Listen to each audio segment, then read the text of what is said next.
আসসালামু আলাইকুম দর্শক, আপনারা স্ক্রিনে যে ভিডিও দেখছেন এটা লতিরাজ বাইরের একটা জমি। আপনারা যদি ভিডিওতে লক্ষ্য করেন তাহলে দেখতে পারবেন প্রতিটা গাছের গোড়া থেকে ঠিক কতগুলো করে লতি বের হয়েছে। আপনারা দেখেন প্রতিটা গাছের গোড়ায় কিছু না হইলেও 7 থেকে 8টা করে লতি রয়েছে।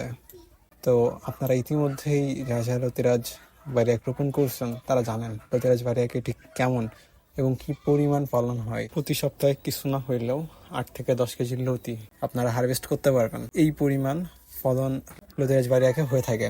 তো অবশ্যই এমন ফলন পাওয়ার জন্য অরিজিনাল লতিরাজ বাড়িয়াক রোপণ করতে হবে এবং অরিজিনাল লতিরাজ বাড়িয়াকে চারার জন্য ভিডিওতে যে নাম্বার দেওয়া রয়েছে এই নাম্বারে ফোন দিতে পারেন এবং কৃষি সম্পর্কিত যে কোনো পরামর্শ তথ্য জানার জন্যও আপনারা এই নাম্বারে ফোন দিতে পারেন। ভিডিওটা ভালো লাগলে চ্যানেলটা সাবস্ক্রাইব করে পাশেই থাকবেন এবং ভিডিওটা শেয়ার করে দিবেন যারা লতিরাজ বাড়িয়াক রোপণ করতে চায় তাদেরকে।